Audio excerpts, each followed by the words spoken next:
안녕하세요. AI 아나운서 이희건입니다. 멕시코는 중남미 지역에서 브라질 다음으로 화장품 시장 규모가 두 번째로 큰 시장입니다. 멕시코도 여타 다른 국가들과 다르지 않게 한류 팬덤층이 커지고 있는 국가로 멕시코 소비자들도 자연스럽게 K-뷰티에 관심이 높아지면서 우리나라 기업들의 수출국 타깃으로 점차 확대되는 중이죠. 그러나 멕시코 화장품 시장에 진출하기 위해서는 그 규제와 제약사항에 대하여 잘 이해하고 준수해야 합니다. 이번 시간에는 멕시코 화장품 시장의 규모와 소비자 선호 트렌드, 주요 화장품 규제 및 기관, 화장품 수출 절차의 전체적인 프로세스에 대해 알아볼게요.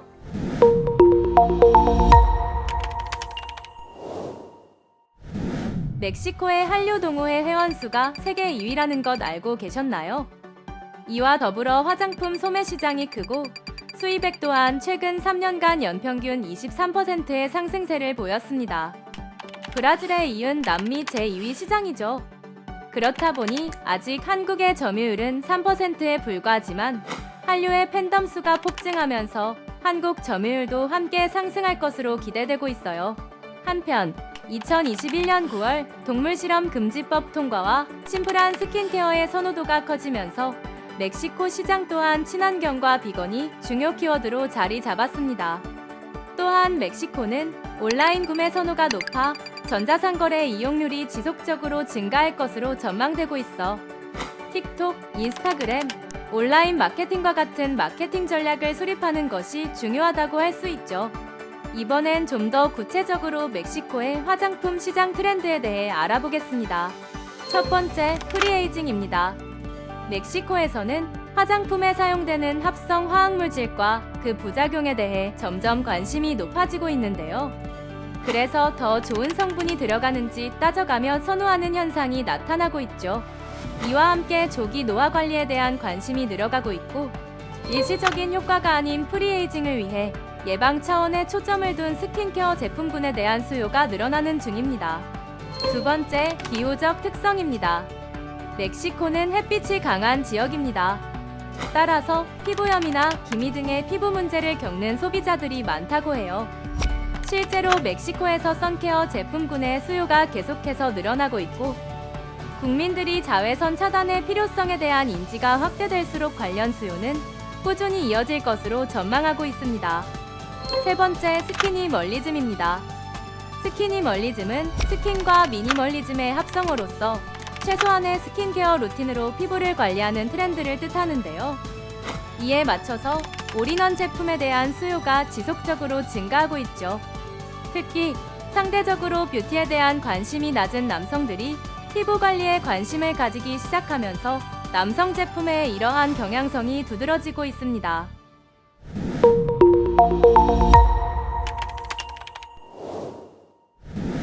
다음은 화장품 인허가를 담당하는 멕시코 화장품 규제기관을 소개해드릴게요. 멕시코의 화장품은 연방위생위험방지위원회, 즉 코페프리스가 주축이 되어 제품의 관리, 감독, 규제 역할을 담당하고 있습니다. 세부적으론 그 외 다양한 부처가 협력하여 화장품 규제를 관리하고 소비자의 안전과 제품의 품질을 보장하고 있어요. 멕시코로 화장품을 수출하기 위해서는 코페프리스의 제품 등록을 신청하여 등록증을 발급받아야 하는데요. 코페프리스의 등록 허가를 받기 위해서는 코페프리스에서 정한 규정을 준수한 상태여야 합니다. 그럼 코페프리스 산하에 어떤 부처가 있고 어떤 역할을 수행하고 있는지 살펴볼까요? 먼저 멕시코 보건부는 멕시코의 보건 정책을 개발하고 코페프리스를 감독하고 멕시코 경제부는 NOM이라는 화장품 표준 및 규격을 설정하고 관리합니다. 멕시코 환경 및 천연자원부는 환경을 보호하기 위한 규제와 폐기물 처리에 관한 규제 사항을 관리하는 한편 멕시코 소비자보호청은 소비자들의 불만 처리와 자국 시장을 감시하며 산업이 법적 요구 사항을 준수하도록 합니다.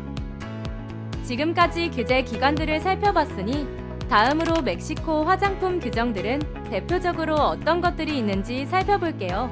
일반 보건법은 멕시코의 보건에 관한 전반적인 법률로 화장품을 포함한 건강 관련 제품의 안전성, 유효성, 품질 보장 등을 규정하고 화장품의 정의와 분류에 대해 규정합니다.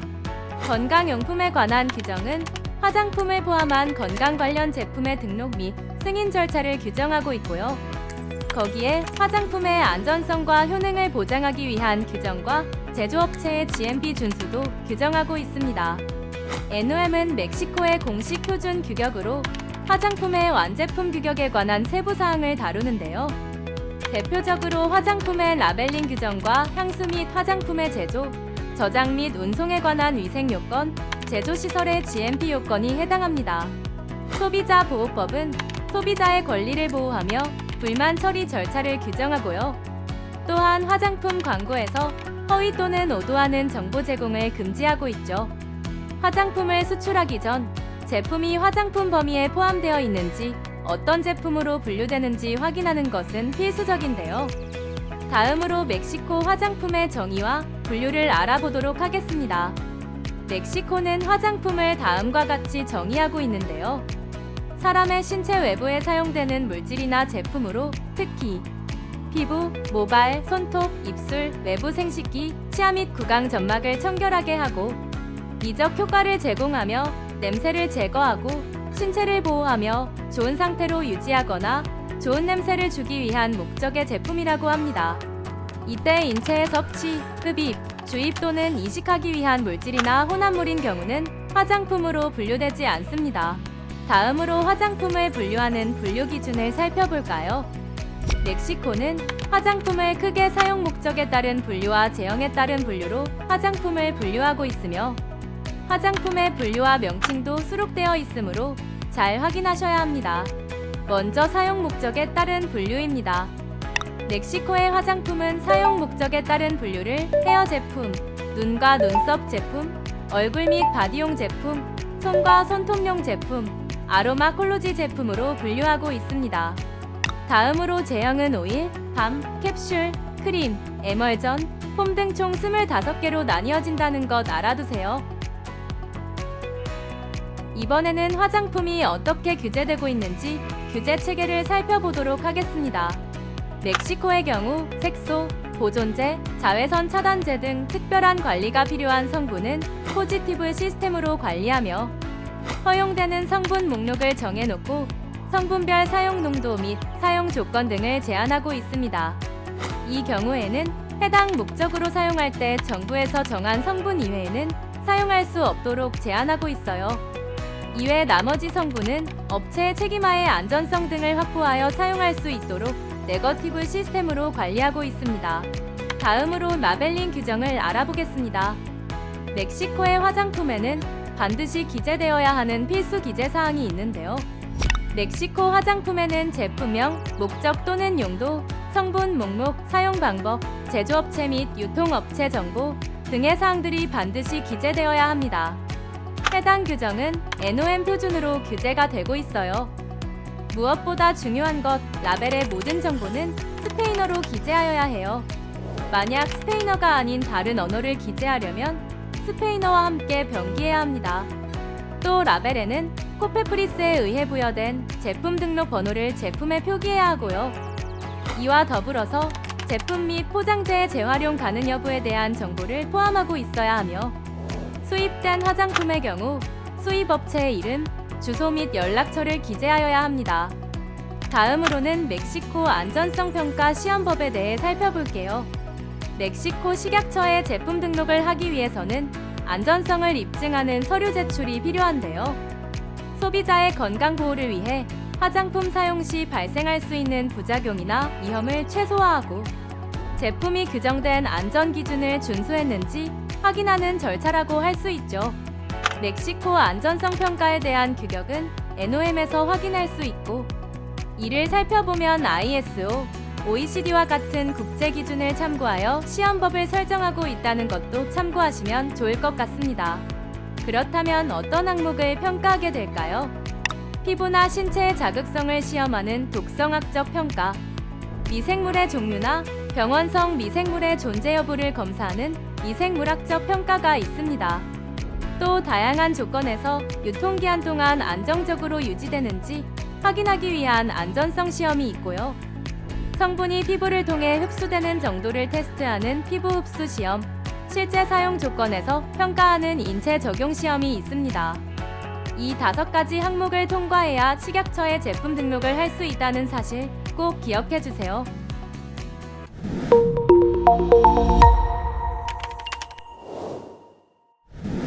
본격적으로 멕시코 화장품 수출 절차에 대해 알아볼까요? 멕시코 화장품 수출 절차는 지금 보시는 것과 같이 크게 5단계로 나뉩니다. 먼저 멕시코 내에 상주하고 있는 법적 대리인을 지정해야 하는데요. 법적 대리인은 코페프리스와의 모든 법적 및 행정적 절차를 대행할 수 있어야 합니다. 다음으로 완제품이 멕시코에서 규정하고 있는 성분 규정과 라벨링 규정을 준수하는지 확인하여야 합니다. 세 번째로는 제품 등록 서류를 준비해야 합니다. 이때 모든 서류는 스페인어로 작성되어야 하며 원본 서류가 다른 언어로 작성된 경우 공인 번역사를 통해 스페인어로 번역된 문서를 제출해야 합니다.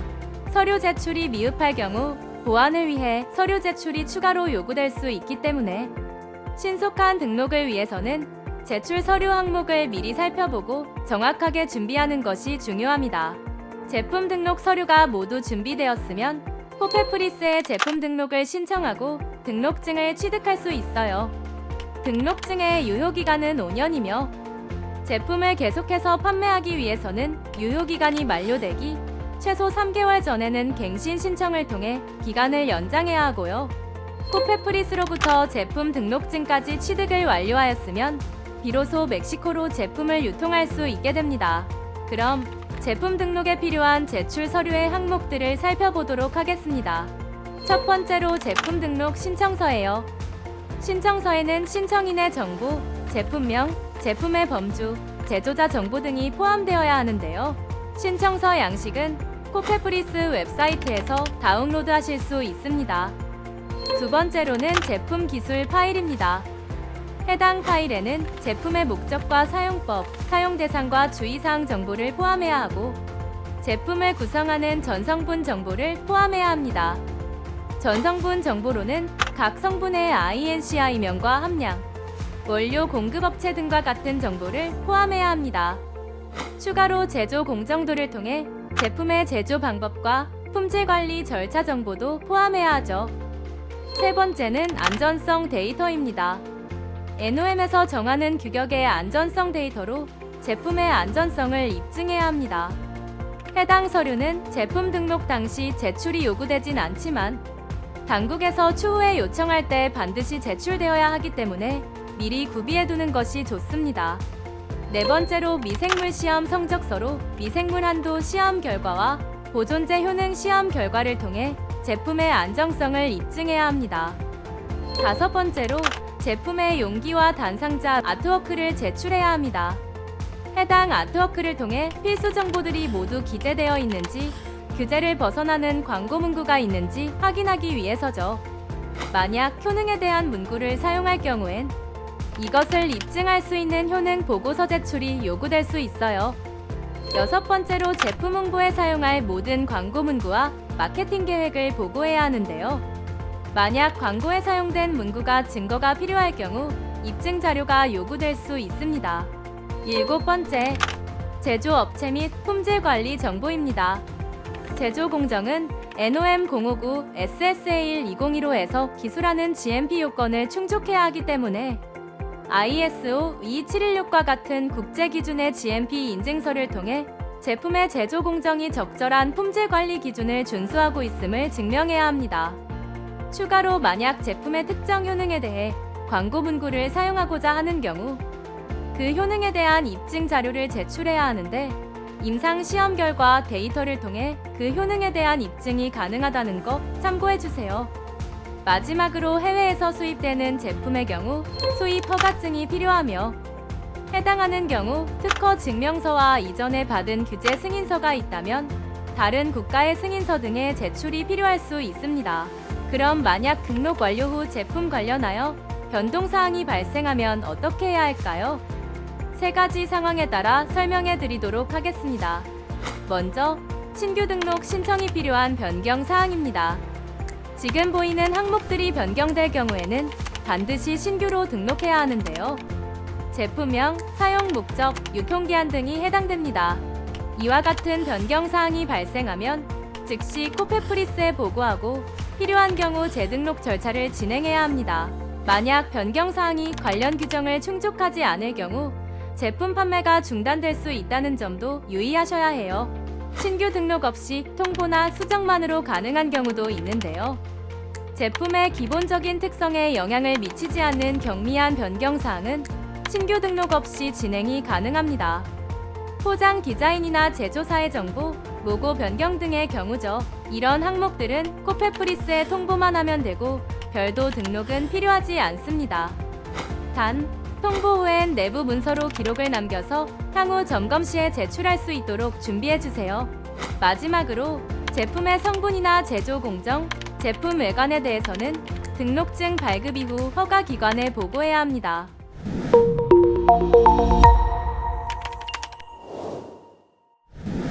멕시코 수출 과정에서 주의해야 할 사항이 있는데요. 바로 사후 감사입니다. 멕시코의 제품 등록증을 취득하고 제품을 유통한다 해도 정부는 사후 감사를 통해 제품이 규제 준수를 충족하고 있는지 모니터링하고 있습니다. 그렇기 때문에 감사를 통한 요구에 대응할 수 있도록 모든 증거는 서류화하여 보관하는 것이 중요해요. 사후 감사는 크게 제조 공정, 제품 성분, 포장 및 라벨링, 광고 및 마케팅으로 나뉘는데요. 각 항목에 대해 하나씩 살펴볼게요. 먼저 제조 공정 부분입니다. 여기서는 세 가지 항목을 중점적으로 점검하는데요. 공장이나 작업자, 작업 환경의 위생 상태를 확인하고 제조 공정이 표준화되어 있는지도 살펴봅니다. 품질 관리 시스템이 어떻게 구축되어 있는지도 점검하죠. 두 번째는 제품 성분 관련 항목입니다. 먼저 제품에 사용된 성분이 코페프리스에서 허용한 성분인지 확인합니다. 특히 금지된 성분이 포함되어 있지 않은지 매우 엄격하게 검토하고 있죠. 그 다음은 성분의 비율입니다. 각 성분이 규정된 비율 내에서 사용되고 있는지도 중요하게 검사하고요. 마지막으로는 성분 목록의 일치성으로 포장에 표시된 성분과 실제 제품에 들어간 성분이 정확히 일치하는지 반드시 확인해야 사후감사에서 이슈가 발생하지 않습니다. 세 번째는 포장 및 라벨링인데요. 가장 먼저 보는 것은 코페프리스의 규정 준수 여부입니다. 포장과 라벨이 법적 기준에 맞게 제작되었는지가 핵심이죠. 또한 라벨 정보의 정확성도 중요합니다. 성분, 사용법, 주의사항 등 라벨에 기재된 정보가 정확하게 표현되어 있는지, 그리고 소비자에게 필요한 정보를 충분히 제공하고 있는지 확인합니다. 광고 및 마케팅 항목입니다. 먼저 광고 문구가 허위거나 과장된 표현을 포함하고 있지 않은지 검토하는데요. 소비자를 오도할 수 있는 내용은 철저히 배제되어야 한다는 것 반드시 기억해 주시고요. 홍보 자료도 마찬가지예요. 모든 홍보 내용이 정확한 정보에 기반하고 있는지, 소비자가 혼동하지 않도록 명확하게 구성되어 있는지 확인합니다. 만약 규정들을 위반하게 된다면 어떤 조치가 이루어질까요? 먼저 위반 사항을 제조사에 통보하고 시정 명령을 내리는데요. 이때 시정 조치가 필요한 부분에 대해 구체적인 지침을 받을 수 있게 됩니다. 만약 심각한 위반 사항이 발견된다면 해당 제품의 회수 명령이 내려질 수도 있고요. 소비자 안전을 위해 긴급한 조치가 필요하다면 즉시 시행해야 합니다. 규정을 위반하면 벌금이 부과될 수 있는데요. 반복적인 위반이나 중대한 위반을 범할 경우 제조 허가 취소 등의 강력한 제재가 가해질 수 있습니다. 이 외의 주의사항과 중요한 팩트들을 퀴즈를 통해 알아볼까요? 인허가 소요기간은 한 달 이내로 완료된다? 정답은 X. NOM 인증 시 2주에서 3주 정도 확인되며 제품 등록에는 모든 서류가 완벽하고 추가 요청 사항이 없을 때 최대 6개월 정도 소요됩니다. 추가 수수료를 지불하면 등록증 발급 기간을 줄일 수 있다? 정답은 O. 제품 등록 신청 수수료는 약 5,000페소에서 10,000페소 사이가 됩니다. 그러나 신속 처리 옵션을 선택할 경우 3개월로 단축할 수 있는데요. 이때 2,000페소에서 5,000페소의 추가 수수료가 지불됩니다. 화장품 등록 갱신 신청은 즉시 이루어진다. 정답은 X. 갱신 신청 후 코페프리스가 서류를 검토하고 등록증을 갱신하는데 약 3에서 4개월이 소요될 수 있습니다. 더불어서 갱신 수수료는 초기 등록 수수료와 유사하지만 더 낮을 수 있습니다. 자외선 차단제 라벨에는 100%란 표현을 써서는 안 된다. 정답은 O. 100% 차단 기능을 제공하는 자외선 차단제는 없죠. 그렇기 때문에 100% 차단 기능에 대한 표기는 금지됩니다. 참고로 멕시코 화장품 분류에 따른 자외선 차단제는 UVB와 UVA를 모두 차단해야 하며 UVA에 대해서는 SPF 지수가 최소 6 이상, UVB에 대해서는 3분의 1 이상의 효과가 있어야 합니다. 코페프리스에서 제품 샘플을 요청할 때 실제 제품과 똑같은 형태로 제출해야 한다. 정답은 O. 간혹 코페프리스에서 제품 샘플을 요청할 수 있는데요. 제품이 실제 판매될 형태와 동일한 포장 및 라벨링이 되어 있어야 합니다. 코페프리스의 규정 문서를 스페인어로만 확인할 수 있다. 정답은 O. 규정 문서와 성분 규정 리스트까지 스페인어로 기재되어 있는데요. 영문 번역본이 시중에 유료로 판매되고 있는데 글로벌 규제조화 지원센터 사이트에서 해당 문서들의 국문 번역본을 무료로 다운받을 수 있습니다. 지금까지 멕시코의 화장품 수출 인허가 전략에 대해 알아봤는데요. 태양과 열정의 나라, 중국을 대체할 새로운 시장, 멕시코에서의 성공적인 K-뷰티 진출을 응원합니다. 시청해주셔서 감사합니다.